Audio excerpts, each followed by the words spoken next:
2 நாளைக்கு முன்பு இதே திருச்சி மாநகரத்தில் திராவிட முன்னேற்ற கழகத்தினுடைய மாநில மாநாடு நடந்தது.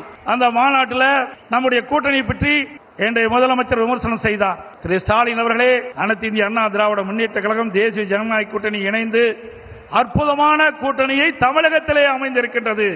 வலிமையான கூட்டணி, வெற்றி கூட்டணி நம்முடைய கூட்டணி.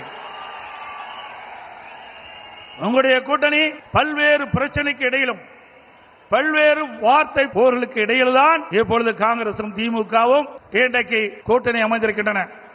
கிட்டத்தட்ட 20 நாட்கள் திராவிட முன்னேற்ற கழகமும் காங்கிரசும் வார்த்தை போர்.